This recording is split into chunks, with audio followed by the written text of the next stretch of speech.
Gente, para finalizar essa primeira parte aqui, parte dessa primeira aula, a última parte dessa primeira aula, a gente vai falar um pouquinho de algum material complementar que a gente tem, tá?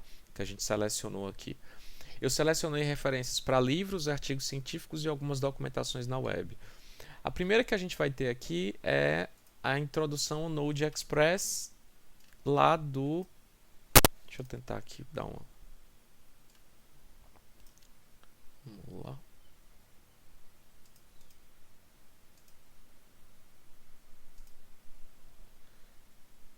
Aqui.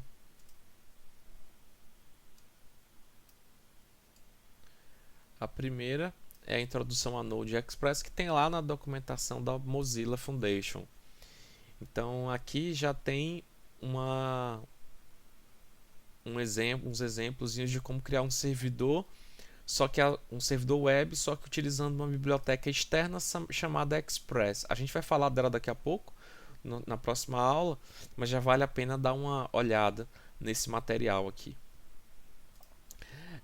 Tem a documentação oficial do Node.js, que descreve cada biblioteca e o que cada uma delas faz. É importante você, obviamente, não é interessante você decorar cada biblioteca dessa, mas é importante você ter um certo conhecimento para quando você pensar num determinado problema, você vir aqui na documentação, consultar se dá para resolver aquele problema com uma das bibliotecas que já tem dentro do Node. Por exemplo, tem biblioteca para ajudar na parte de internacionalização, por exemplo. Você tem um software que vai ser executado, aí vai ser usado por clientes de países diferentes. Então você vai ter que ter ele traduzido para espanhol, para português, para inglês. Então essa biblioteca pode te ajudar na parte de internacionalização. Se tiver, por exemplo, criptografar uma senha ou um dado sensível, então você precisa salvar uma senha dentro de um banco de dados, mas você não quer salvar ela como texto puro, como o usuário digitou. Você quer salvar ela criptografada. Então talvez essa biblioteca cripto te ajude. Acesso a processos filho, invocar comandos no sistema operacional diretamente. Então dá para fazer bastante coisa aí com essas bibliotecas. Vale muito a pena dar uma olhada nisso. Eu selecionei também alguns artigos um pouco mais científicos para que vocês consigam ter uma visão um pouco mais crítica em relação ao Node. Alguns artigos são um pouco mais recentes, outros são um pouco mais antigos, mas tão válidos quanto. Então, por exemplo, assim, ó, aqui eu tenho o primeiro que o Node é uma opção viável para construir aplicações web modernas, um estudo de avaliação de performance. Então, esse estudo ele foi feito em 2015. Nós estamos na gravação desse vídeo, a gente está entrando aqui em 2021, estou gravando no Natal. E se você desconfiar, o Node evoluiu do dia que esse artigo foi publicado até hoje. Uma opção é você ler esse artigo e tentar replicar o que o cara fez e tentar ver se realmente você consegue, com as versões mais recentes do Node, obter o mesmo resultado que ele obteve nesse artigo aí. Mas vale muito a pena você dar uma lida e entender como o Node funciona, aquela história do Event Loop que a gente comentou, ele vai falar um pouquinho aí também.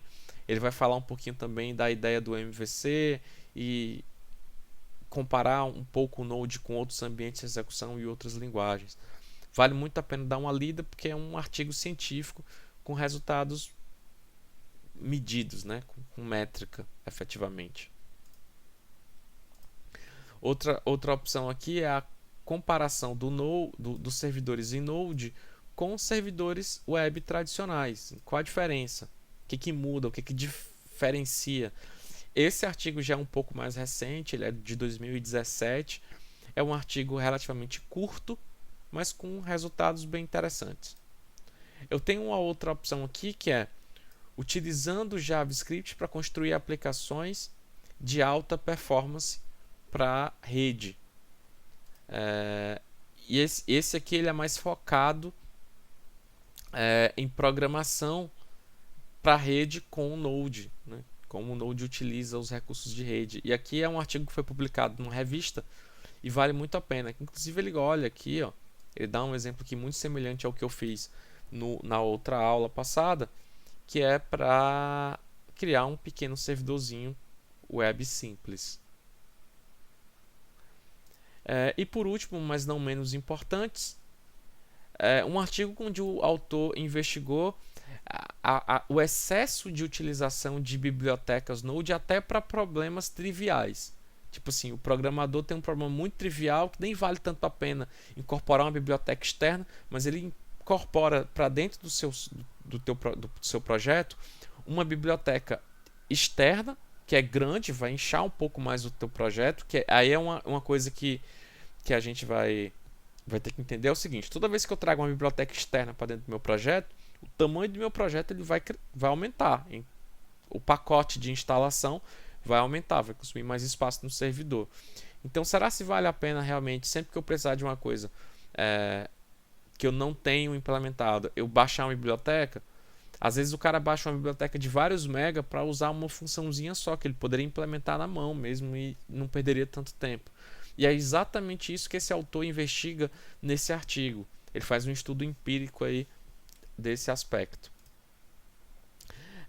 Se você gosta mais de livros, eu tenho algumas recomendações aqui, que são os livros Aprendendo Node, da Shelley Powers. Eu acho um livro muito bom. Assim, é um livro muito sucinto do ponto de vista de conteúdo, mas que tem bastante relevância.